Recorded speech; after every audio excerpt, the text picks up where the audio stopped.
Okay, so not everyone here has looked at the Syndra updates and what they're looking at for the mid-scope. So we will start a little bit by doing that. So I'm gonna pull up the tweet from Truxie, who is the person who is working on the mid-scope updates. Let's see some changes. Okay, we have been talking for a long time about wanting Syndra to have a real passive. So before, it used to be that Syndra's passive, basically when you would max an ability, would do something a little bit cooler. Kind of lame in my opinion. We have wanted this change for a while now, so here's the update. Syndra collects up to 120 splinters via damaging enemy champs and gaining levels. Splinters of Wrath enhance Syndra and her abilities. So just by this, we're seeing, okay, so she's getting better somehow by gaining levels. She's getting better by doing damage. So we're saying over time, Syndra's getting better. So just for the very first bullet point, we're seeing, okay, we're seeing more late game. Syndra used to be a lane bully, but now it seems like, from the first point at least, that we're looking at doing late game stuff. Okay. Syndra restores 20 to 215 mana whenever she collects a splinter from an enemy. So we're saying we get the splinters. Splinters are good. It's gonna do cool stuff later. And every time you collect a splinter, you gain mana back. So Syndra's like whole thing where like if you constantly cast Q, then you're gonna run out of mana quickly, but you'll get mana back by hitting the enemy with stuff. So it seems like it's rewarding good play. Here's how you can gain splinters. Number 1, damage an enemy champion with 2 abilities within 4 seconds. So if you can do your QE combo and be able to get a splinter. So I think this is again rewarding good Syndra play. Leveling up grants 5 splinters of Wrath. And here's what I am most upset about.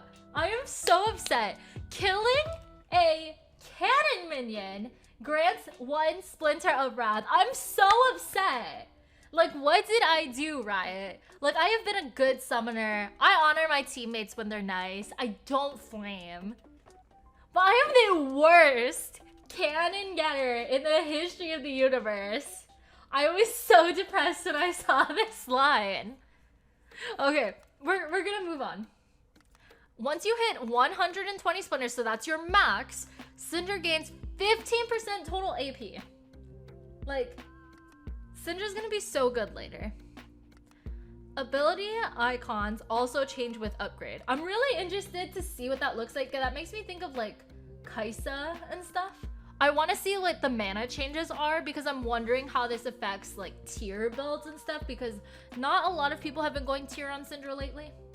Syndra's health is gonna go a little bit down. So Syndra is a mage. Mages are very squishy. 30 health, I'm not really good at like the numbers and stuff. But I do think she'll be really easy to kill early. So I think Riot just trying to get into what their mindset was with this change. I think they are trying to move her away from a lane bully and turn her into a late game monster per se. I'm interested to see what actually goes on. So what we're gonna do next is we're gonna get into Syndra's like actual like normal abilities. So Syndra's Q, her Dark Sphere, the cooldown was increased from 4 seconds to 7 seconds. That's really significant because how you used to play Syndra was like level 1, you could essentially not spam, but use your Qs to do as much damage as possible because when you're playing against somebody like a Katarina or a Yasuo, their level 1s are often pretty weak. So you do a lot of damage to them early. So the fight seems a little more fair at level 2 when they're a bit stronger, when they have their movement abilities. So this is actually a pretty big change. The mana cost is going down a little bit per level, which is cool.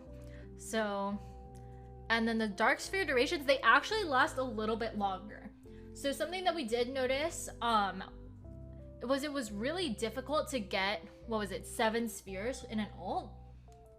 But now they last just a little bit longer. I think that's going to be really exciting to see, especially when you're looking for like late game combos when you do like an ult into a scatter the weak.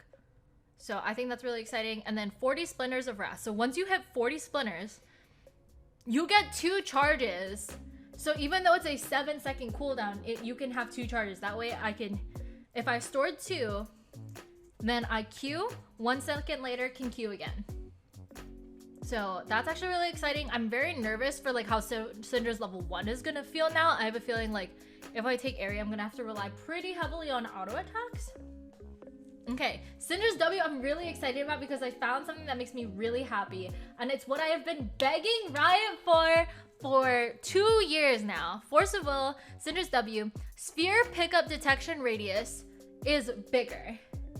So now like so many Syndra players try to throw a sphere, or like it's really wonky to try to pick something up because you don't know the range on it. So now the range is a little bit bigger. Now prevents non-sphere units from dying for a brief period when picked up. This means that when I pick up a minion, it shouldn't be dead.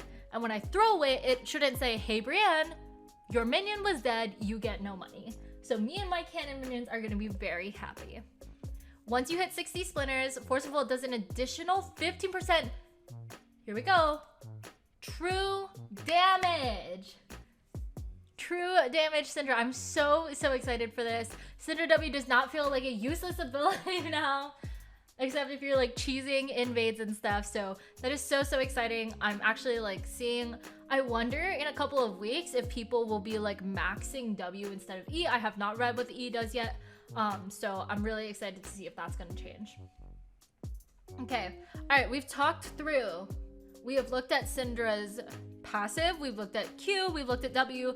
Let's move on to Syndra's E, Scatter the Weak. All right, looks like the damage ratios have gone down. So E will do less damage, but it's more of a CC thing, so that doesn't bother me so much.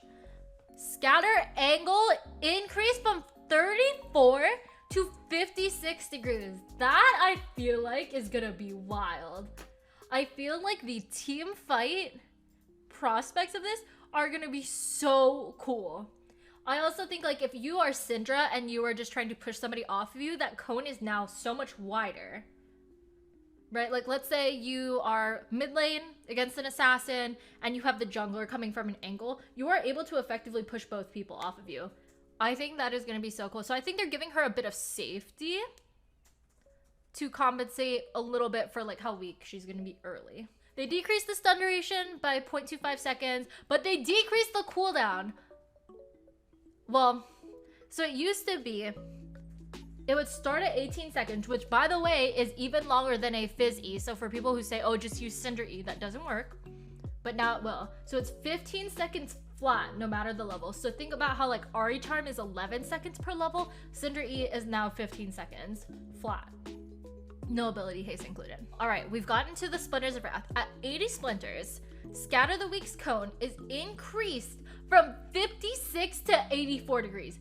That is absolutely wild. And also slows enemies by 70% for 1.25 seconds.